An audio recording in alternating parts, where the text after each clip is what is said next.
1 João capítulo 2, versículo 12 a 17. Vamos ler aqui a palavra do Senhor. Eu vou ler primeiramente só do versículo 12 ao 14, tá? Filhinhos, eu vos escrevo porque os vossos pecados são perdoados por causa do seu nome. Pais, eu vos escrevo porque conheceis aquele que existe desde o princípio. Jovens, eu vos escrevo porque tendes vencido o maligno. Filhinhos, eu vos escrevi porque conheceis o Pai. Pais, eu vos escrevi porque conheceis aquele que existe desde o princípio. Jovens, eu vos escrevi porque sois fortes e a palavra de Deus permanece em vós e tendes vencido o maligno. Feche seus olhos mais uma vez. Pai, nós oramos ao Senhor, pedimos ao Teu Santo Espírito que fale conosco mais uma vez através da Tua palavra, Senhor, que essa palavra venha ao encontro de cada necessidade, que essa palavra, Senhor, ela venha nutrir a nossa mente e o nosso coração e possamos responder essa palavra, Senhor, com arrependimento, com contrição de coração. É isso que eu te peço, em nome de Jesus. Amém. Glória a Deus. Queridos, então, só recapitulando o que nós já falamos aqui, dessa primeira carta de João, nessa sua carta, ele propõe 3 testes para a igreja ali da Ásia identificar se uma pessoa é uma cristã verdadeira ou não. Quais são esses 3 testes? O teste moral, que nós vimos na última ministração, que é a obediência à palavra de Deus. Temos também o teste social, que era o teste do amor, dos irmãos manifestarem o amor, ajudando o próximo. E tem um outro teste, que é o teste doutrinário, que a gente ainda vai ver ao longo desta carta, tá bom? Então, João, ele já havia submetido aquela igreja a 2 testes, o teste moral, que é o teste da obediência à palavra, e o teste social, que é o teste do amor. É normal que alguns dos irmãos, quando receberam essa palavra e analisaram a sua vida, pensaram: poxa, eu não estou amando muito o meu irmão, eu estou de brigado com o irmão ali, então não estou cumprindo muito o que o apóstolo está nos ensinando. Então aconteceu de alguns irmãos ali da igreja ficarem tristes com os 2 primeiros testes. Por quê? Porque olharam para si e perceberam que uma coisa ou outra eles estavam falhando. Então João agora, ele dá uma pausa nesses testes para dar uma palavra de ânimo, uma palavra de consolo. Então aqui João, como um apóstolo de Jesus, como um pastor de ovelhas, ele demonstra todo o seu cuidado para com essas ovelhas. Primeiro ele dá a cajadada, mas depois ele dá o consolo. Então dos versículos 12 a 14 que nós lemos, nós veremos esse consolo aqui da parte de João.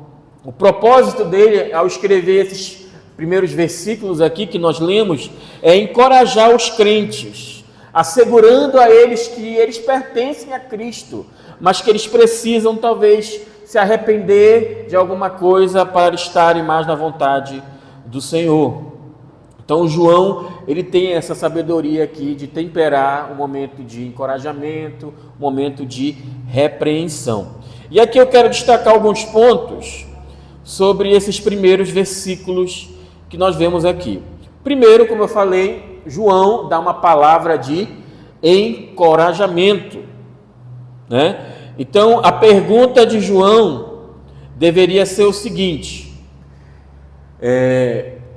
como é que eu vou encorajar esses irmãos a prosseguirem na fé, a prosseguirem na caminhada? Então ele vai aqui, através das suas palavras, encorajar essa igreja. E nos versículos que nós lemos aqui, do 12 ao 14, tem 3 termos, né? tem a palavra filhinhos, tem a palavra jovens e tem a palavra pais. A grande pergunta que nós devemos fazer agora: o que é que João quer dizer com esses termos? Filhinhos, jovens e pais. Existe uma certa discussão sobre qual seria a interpretação verdadeira desses versículos. Existe uma minoria de estudiosos, de teólogos, que dizem que quando João fala de filhinhos, de jovens e de pais, ele está falando de faixas etárias, ou seja, está falando da criancinha pequenininha, está falando do jovem e está falando dos velhos, os pais, os mais experimentados.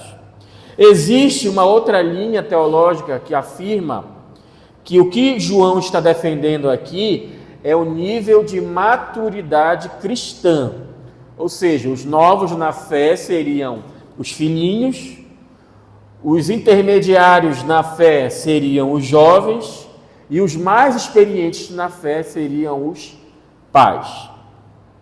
Bem, qual é a dificuldade nessas duas primeiras interpretações que eu falei aqui para vocês? Nós já estamos fazendo um estudo dessa carta. Então, esse termo filhinhos, ele já foi usado atrás. Vocês lembram, né? Em outros versículos já foi usado esse termo filhinhos. Então, o primeiro ponto, filhinhos não tem nada a ver com criança pequena e não tem nada a ver com novo convertido.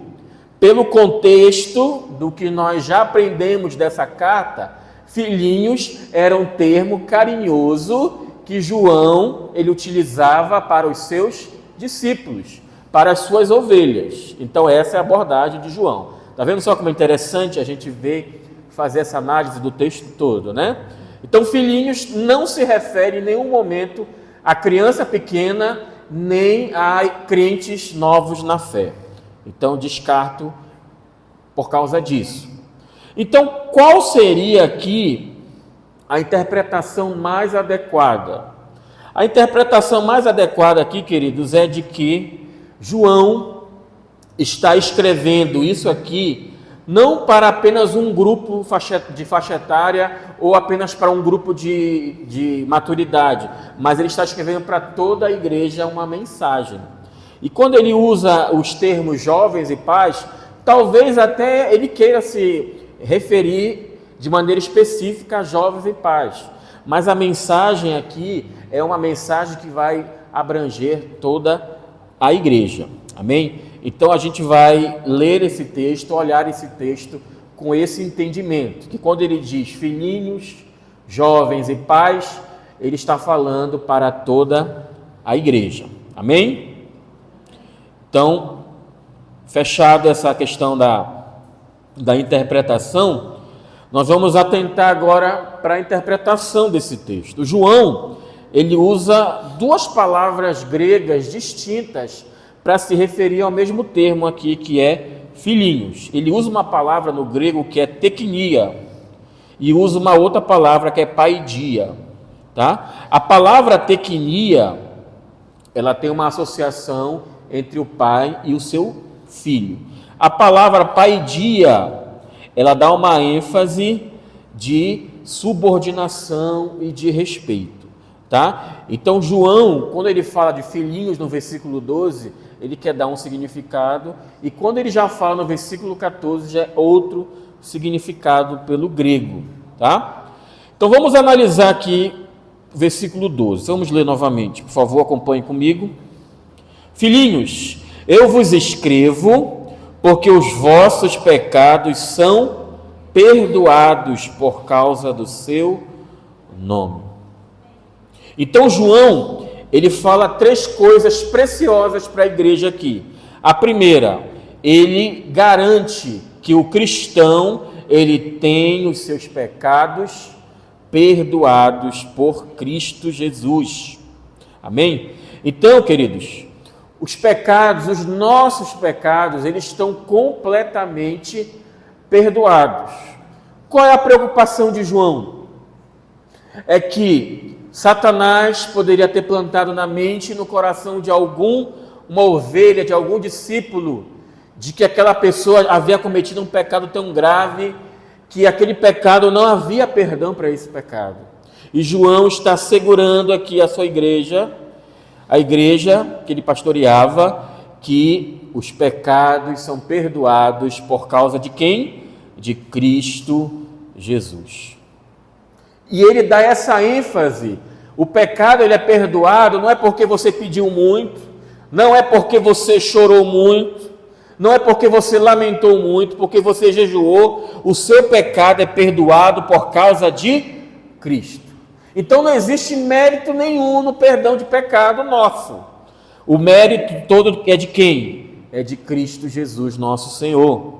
É através dele que nós temos os nossos pecados perdoados. Então, perdão de pecado não tem nada a ver com as nossas obras ou com as nossas atitudes. É uma graça de Deus que vem sobre nós. Outro ponto interessante aqui. João ele dá uma ênfase aqui que todo cristão ele tem o verdadeiro conhecimento de Deus. Você vai perceber essa palavra conhecimento nos versículos 13 e 14. Olha o que ele diz: Pais, eu vos escrevo porque conheceis aquele que existe desde o princípio. A palavra conhecer aqui. Aí no versículo 14 ele diz: Filhinhos, eu vos escrevi porque conheceis o Pai. Então ele dá essa ênfase aqui ao conhecer. Os falsos mestres, os gnósticos, estavam ensinando naquela época que para conhecer a Deus você tinha que buscar a inteligência, a sabedoria.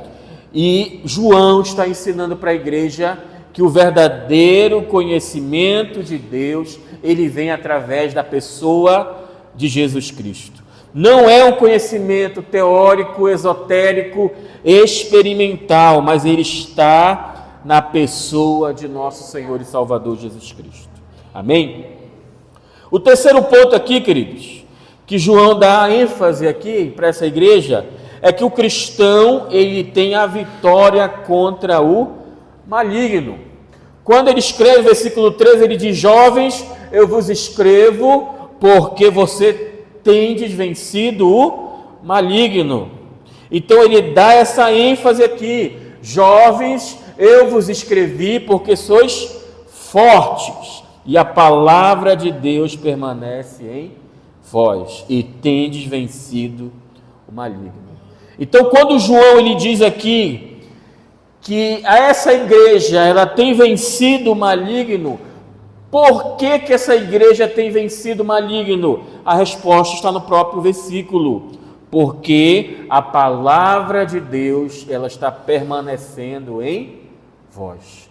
Enquanto, queridos, eu e você estivermos permanecendo na palavra e obedecendo a palavra, nós iremos vencer o maligno. Então aqui os jovens, eles não são fortes por causa da sua força física, eles não são fortes por causa da sua audácia, eles são fortes porque a palavra de Deus está habitando dentro do seu coração, e é isso que faz eles vencerem o mundo.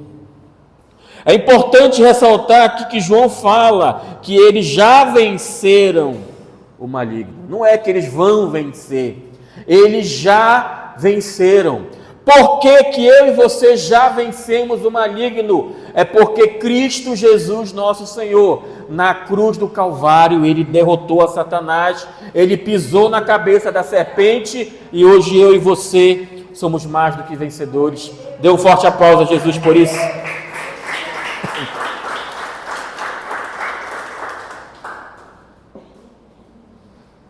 Glória a Deus. E como é que essa vitória, minha e sua, dos cristãos em geral, como é que ela aconteceu, essa vitória nossa sobre o maligno? Existem diversos pontos aqui. Primeiro, qual é a evidência que eu e você vencemos o maligno? É que nós não estamos mais na prática do pecado. A evidência que eu e você vencemos o maligno é quando não temos mais ódio nem rancor no coração. A evidência que eu e você vencemos o maligno é quando nós estamos libertos do domínio e do poder do pecado. E isso tudo é uma obra de Cristo na nossa vida. Vamos ler agora versículo 15 ao versículo 17. Então nós vimos aqui uma palavra de ânimo, de encorajamento de João. Agora vai ter outra cajadada dele, né? Já melhorou, aí ele vai com outra. 15 a 17. Não ameis o mundo, nem as coisas que há no mundo. Se alguém amar o mundo, o amor do Pai não está nele. Porque tudo o que há no mundo, a concupiscência da carne, a concupiscência dos olhos e a soberba da vida, não procede do Pai, mas procede do mundo. Ora, o mundo passa, bem como a sua concupiscência. Aquele, porém, que faz a vontade de Deus, permanece eternamente. Então agora, passamos da palavra de encorajamento para uma palavra de advertência. Qual é a ênfase aqui de João? Qual é a advertência de João? Eu e você não devemos amar o mundo. Então aqui agora o apóstolo João, ele vai dar evidências do que é amar o mundo.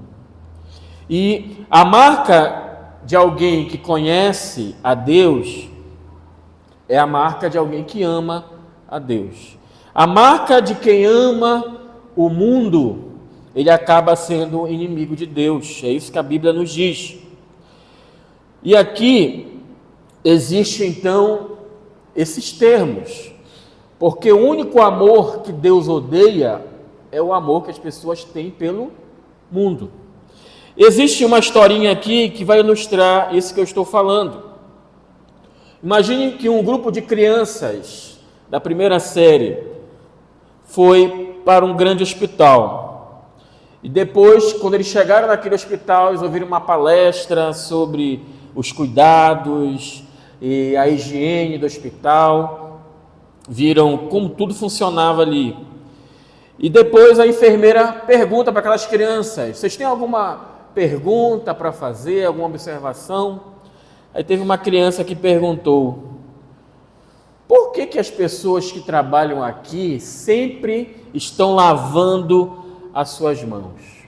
A enfermeira, de maneira bem sorridente, ela respondeu: porque nós amamos a saúde, e segundo, porque nós odiamos os micróbios.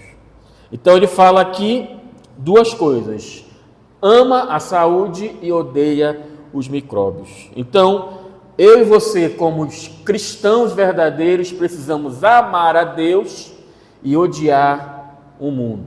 E esse mundo aqui, a gente já vai entender qual o significado que João está falando. Então, muitas vezes, queridos, o amor e o ódio, eles vão caminhar lado a lado. O Salmo 97, verso 10, diz assim: vós que amais o Senhor, detestai o mal.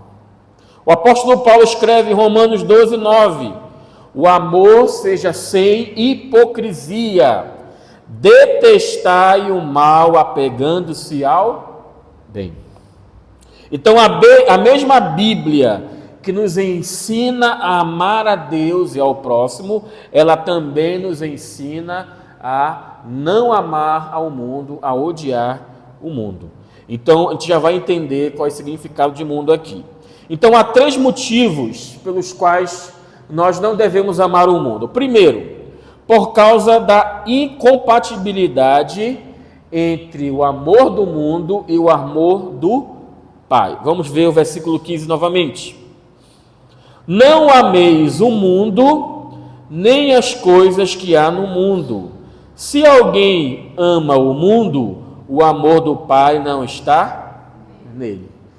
João está dizendo: ou você ama a Deus, ou você ama o mundo. A gente estava até brincando com o irmão Nonato, né? Que ele disse que ele torceu para o Paysandu e para o São Paulo. Não pode ter coração dividido.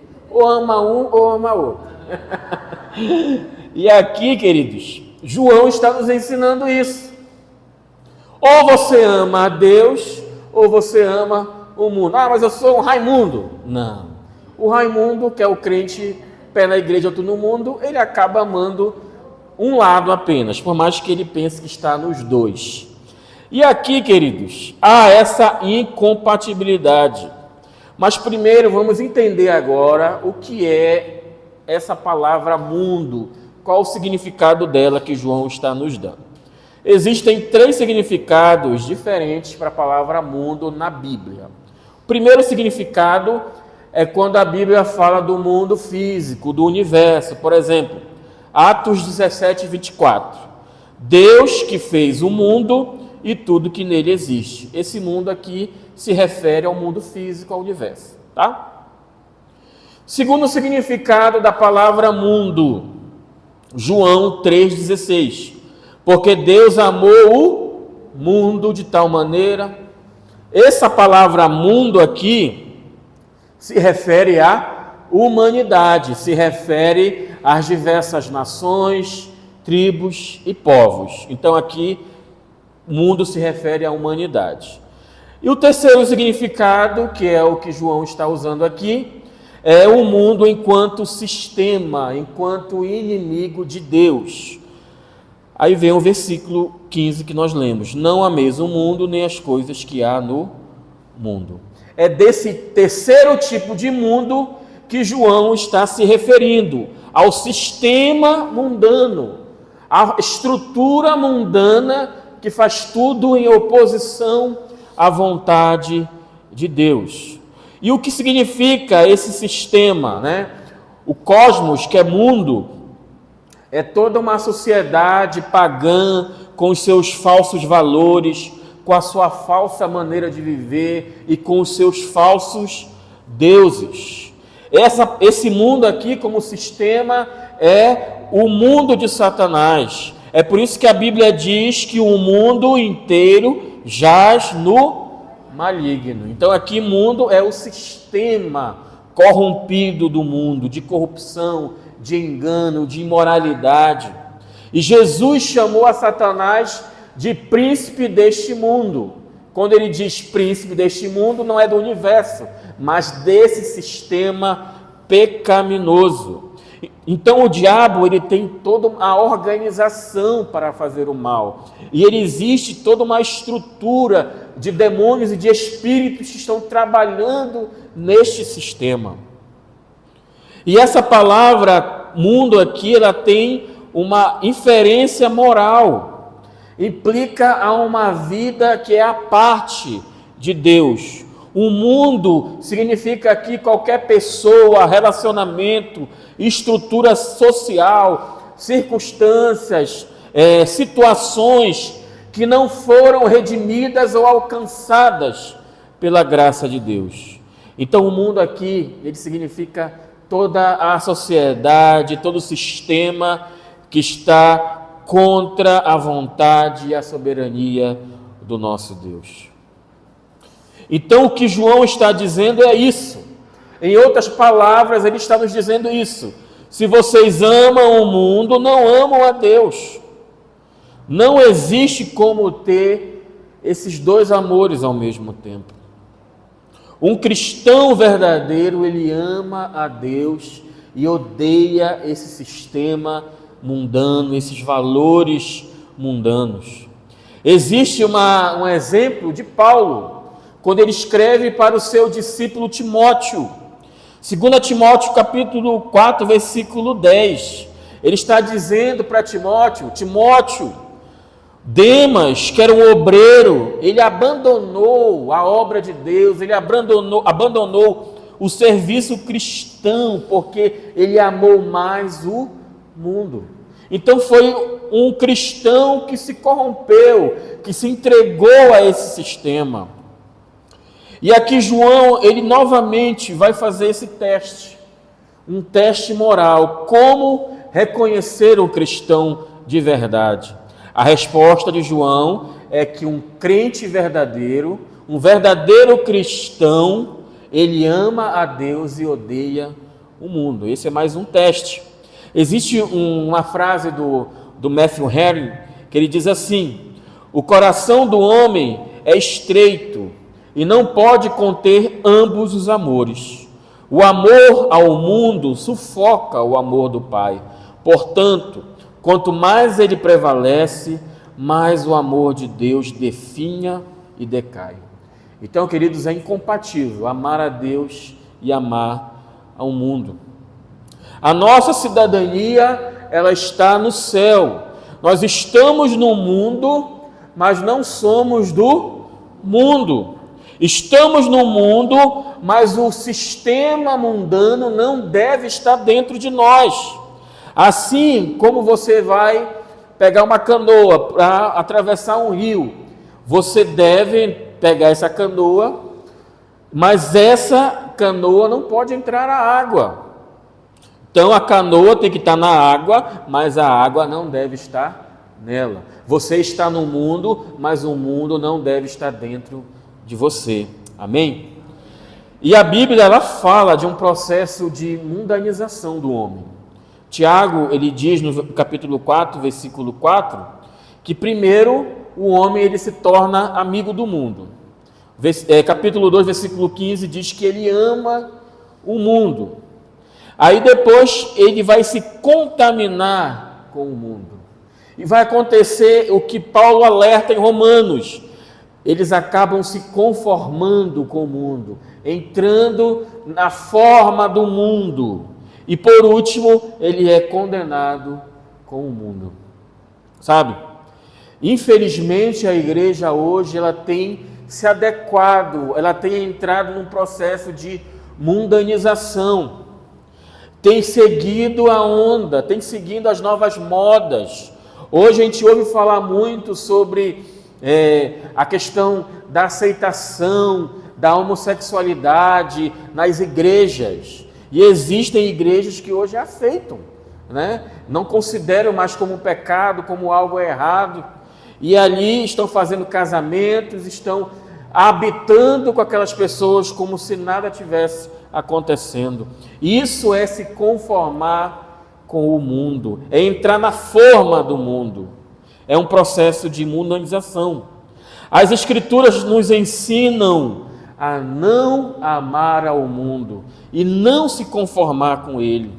Da mesma maneira que talvez você defenda uma causa, seja do meio ambiente, seja na política, seja de uma indústria que está poluindo algum lugar, nós devemos levantar uma bandeira também de não concordar, de não aceitar um sistema mundano, não aceitar crime organizado, não aceitar corrupção, não aceitar panelinhas no ambiente de trabalho, não aceitar pessoas que estão tramando para derrubar as outras, pessoas que estão tramando para fazer o mal. A gente precisa se afastar de tudo isso. A gente precisa levantar sempre uma bandeira contra a prostituição que quer ser institucionalizada. A gente precisa ir contra a corrupção política. A gente precisa se levantar contra a legalização das drogas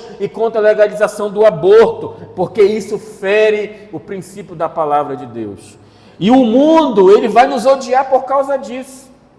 Enquanto a gente fazer aquilo que o mundo quer, quando a gente continuar andando conforme o mundo quer, eles vão ser nossos amigos. Mas quando você entrar com o confronto, eu sou contra o aborto, eu sou contra a legalização das drogas, eu sou contra o casamento homoafetivo, tudo isso vai fazer o mundo nos odiar. Isso vai acontecer.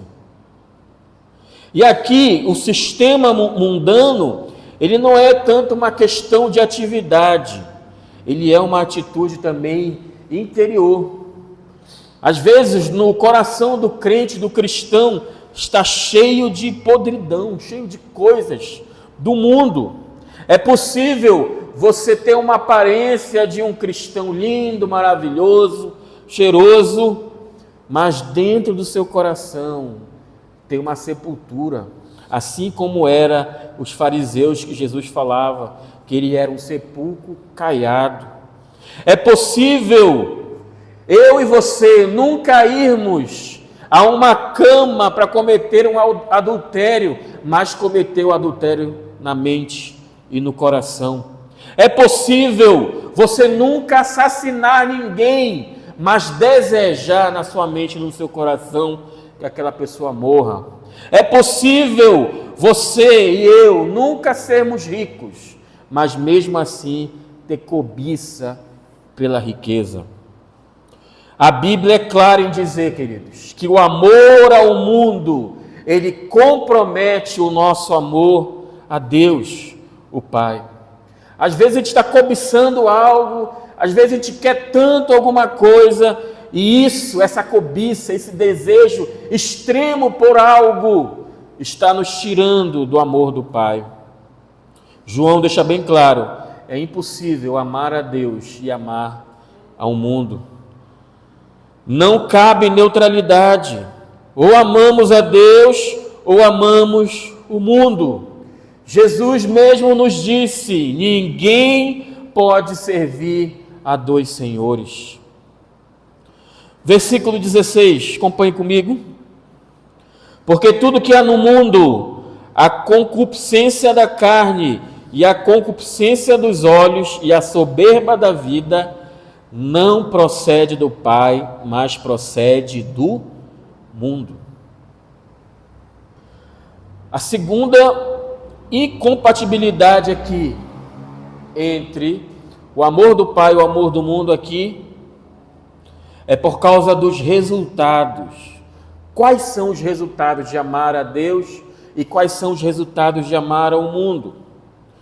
A palavra aqui, concupiscência, significa desejo, vontade, cobiça. E é uma palavra, queridos, que é sempre usada na Bíblia no sentido negativo. O sistema mundano, ele usa 3 armadilhas, são essas 3 aqui: concupiscência da carne, concupiscência dos olhos e a soberba da vida. Existem alguns pontos em comum entre elas aqui. Por exemplo, as 2 primeiras, a concupiscência da carne e dos olhos, elas são os desejos pecaminosos. A soberba da vida, ela é um comportamento pecaminoso.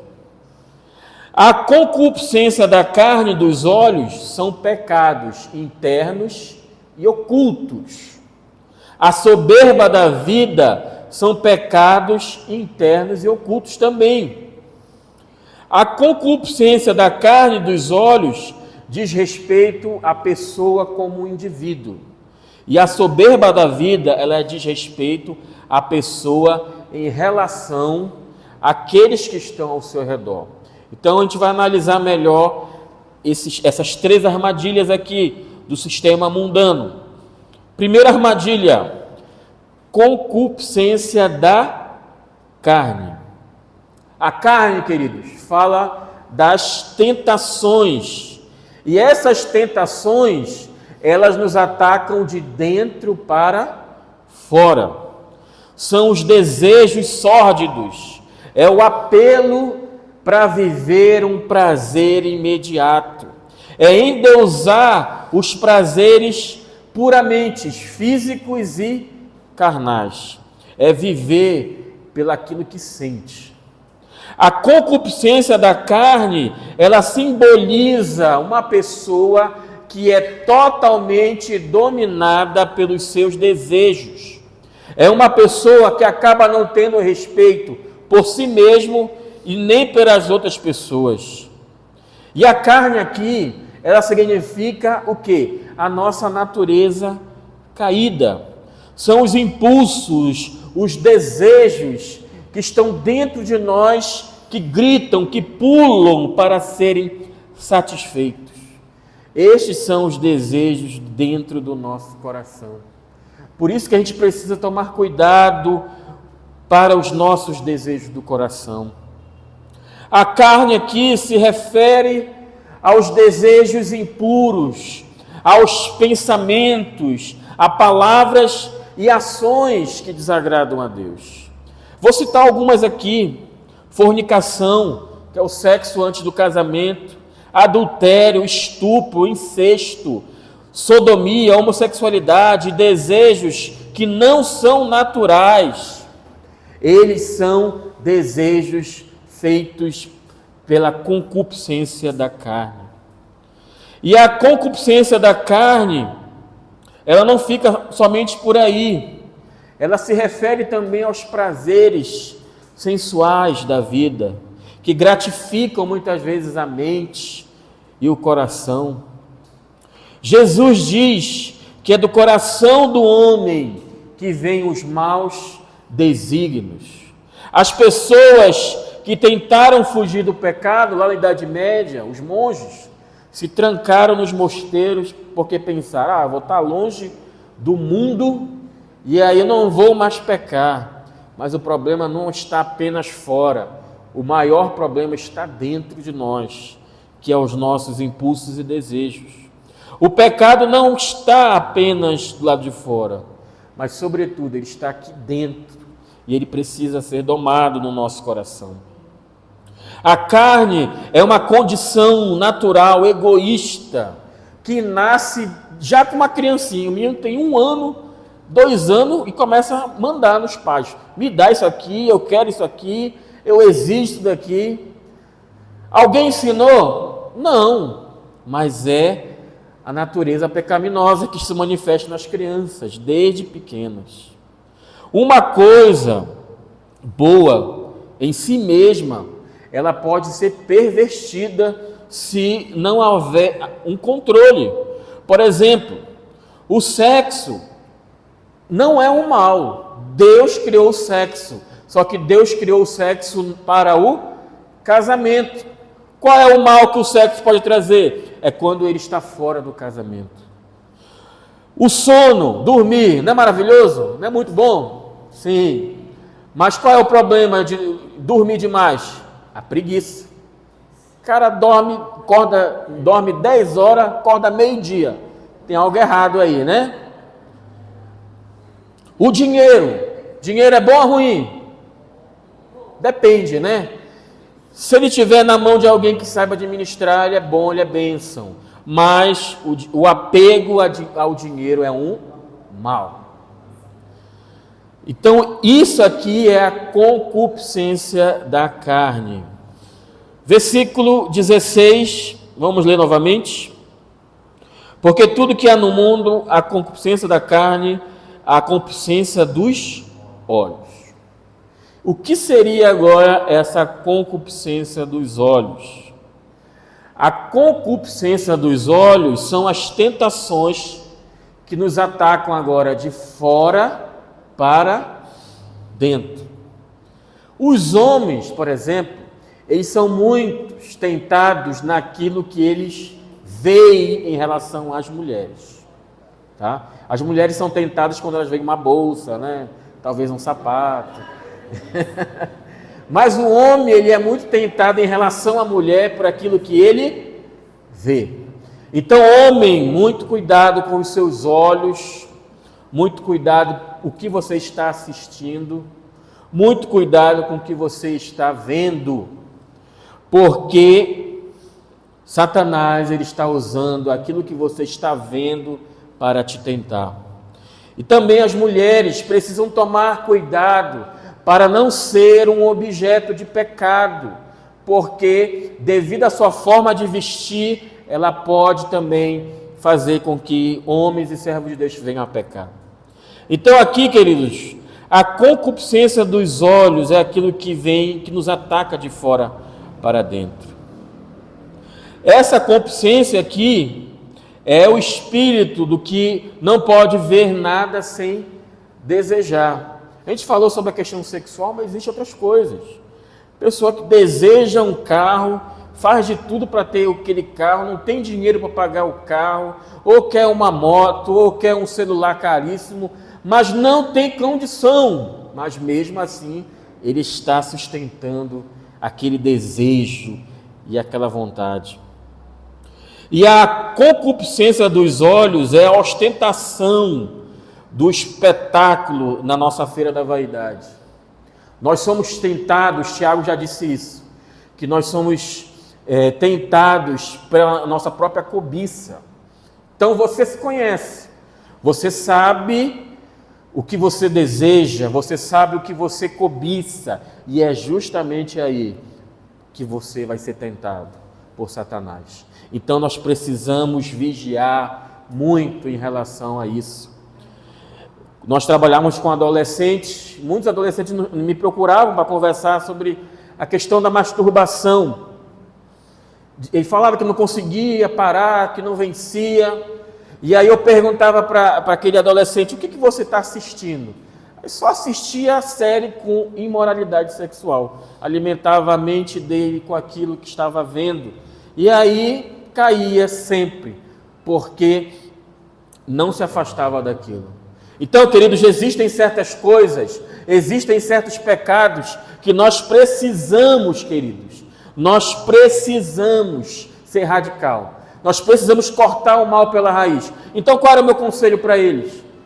Para de assistir. Não assiste. Corta isso se você quer verdadeiramente agradar a Deus. A Bíblia diz que os olhos são a lâmpada do corpo e as janelas da alma. Por eles entram os desejos. A Bíblia diz que Eva viu o fruto, achou o fruto bonito, desejou aquele fruto.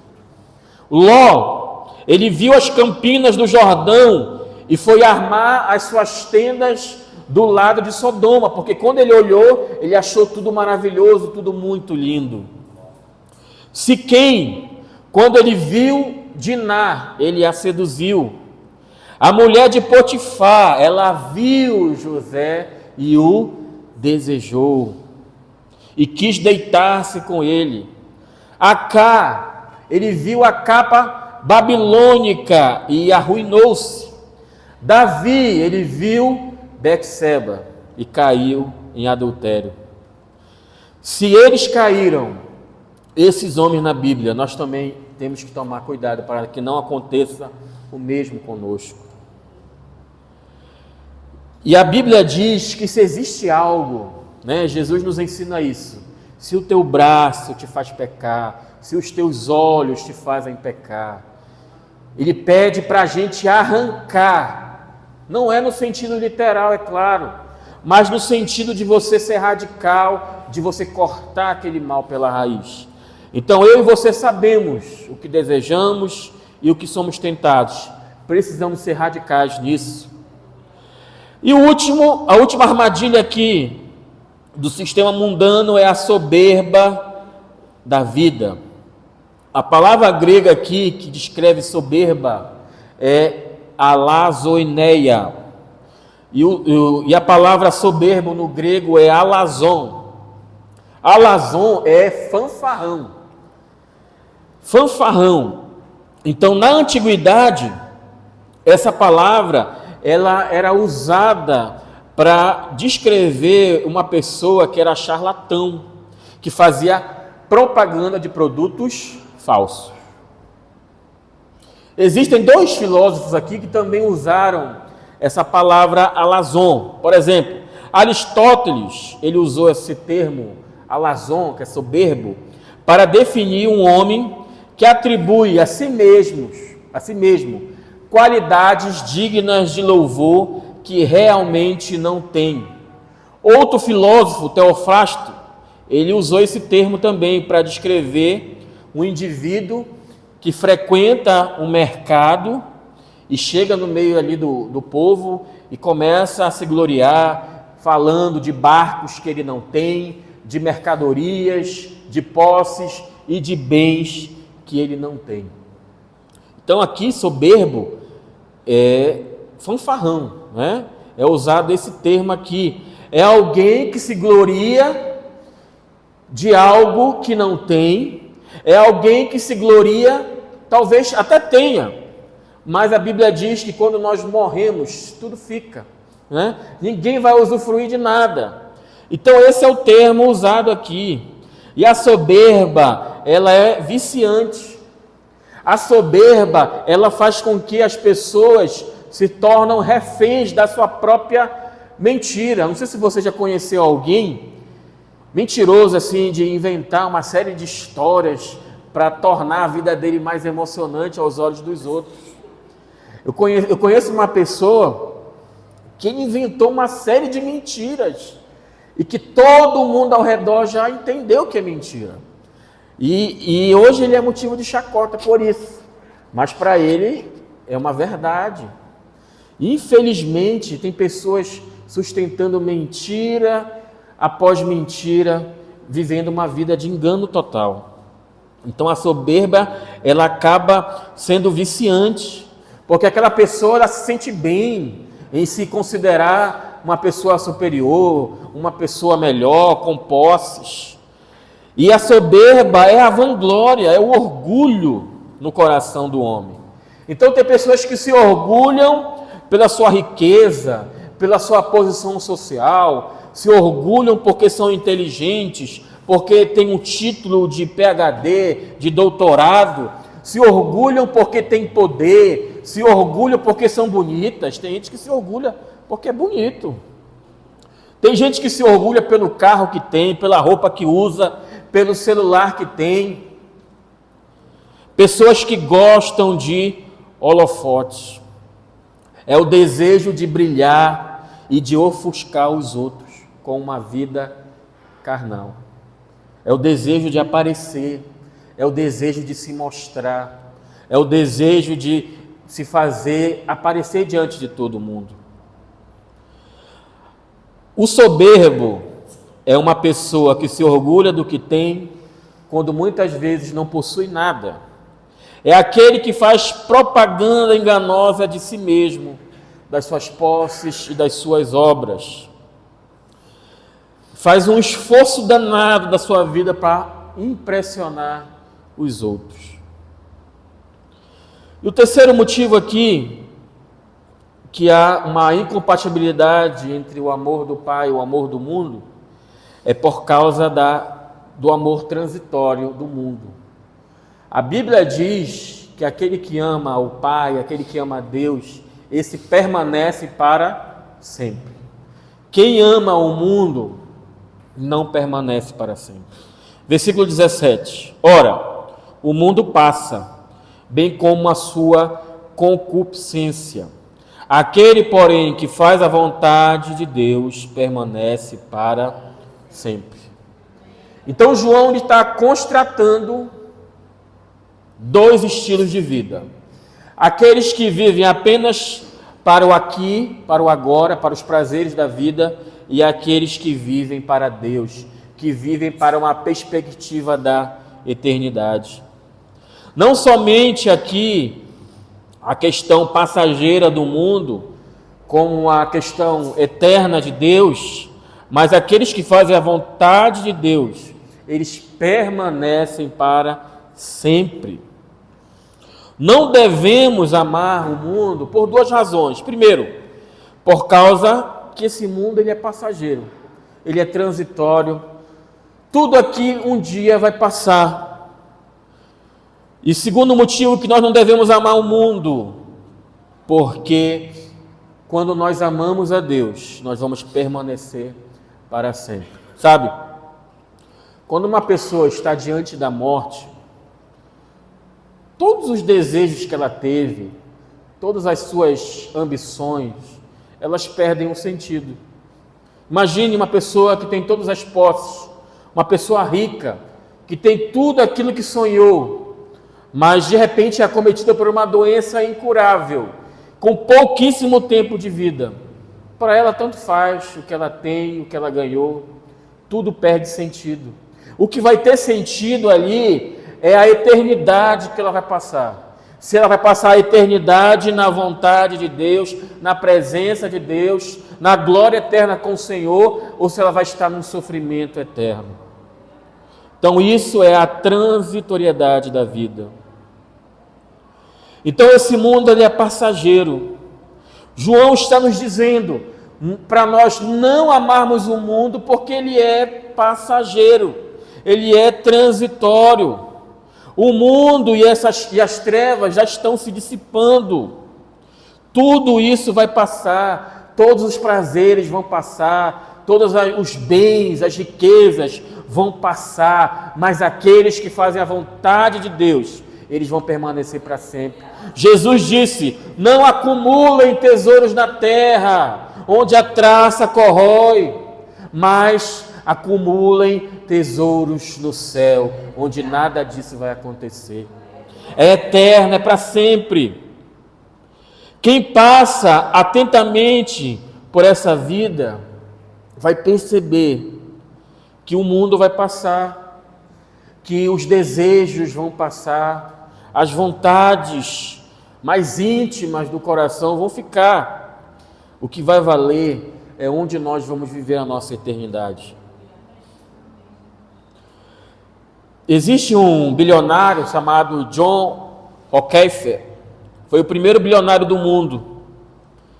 Quando ele morreu, chegaram para o contador dele, chamado Dr. John, e perguntaram para ele: quanto foi que esse bilionário deixou? Se referindo à fortuna, né? E aquele contador, ele respondeu: ele deixou tudo, ele não levou nenhum centavo. Depois que morre, nada pode levar. Jesus disse, Marcos 8,36, pois que adianta o homem ganhar o mundo inteiro e perder a sua alma? Existem dois tipos de vida: uma vida passageira para aqueles que amam o mundo e uma vida eterna para aqueles que amam o Pai. Então a pessoa pode viver mergulhada no mundo, nos prazeres da carne, nas alegrias da carne, mas quando morrer, não vai ter mais nada disso. E o segundo ponto aqui que eu quero destacar é a permanência daqueles que fazem a vontade de Deus. Quando eu e você amamos ao Senhor, estamos na sua presença, permanecemos nele. A Bíblia nos diz que aqueles que permanecem no Senhor, eles permanecem para sempre. Eles permanecem eternamente em glória, em justificação, em comunhão com o Pai. Então, sabe, querido, no momento em que eu e você entregamos a vida para Jesus, a vida eterna, ela começou. Então, esse momento, ele vai durar para sempre. Para sempre nós estaremos na presença do Senhor, para sempre nós estaremos na glória com o nosso Jesus. Tudo isso se nós amarmos o mundo. Então João está dando uma dica aqui para essa igreja: não amem o mundo não, porque o mundo, ele é passageiro. Investir no mundo não é um bom negócio, porque tudo isso aqui vai acabar, mas aquele que faz a vontade de Deus permanece para sempre. Dê um forte aplauso a Jesus por isso. Aleluia! Fique de pé, por favor.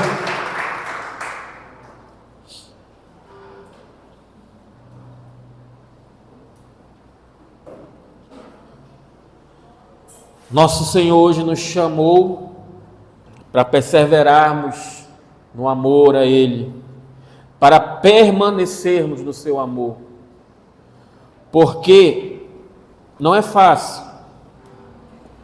Todo dia eu e você somos tentados, todo dia eu e você somos provocados por esse sistema do mundo, mas João está nos dizendo aqui que vale a pena obedecer ao Senhor, vale a pena continuar nos caminhos do Senhor, porque Ele tem vida eterna para mim e para você. Então feche seus olhos nesse momento, nós vamos cantar uma canção, e apresente a sua vida dizendo: Senhor, eu quero te amar mais, eu quero, Senhor, não amar esse mundo, esse sistema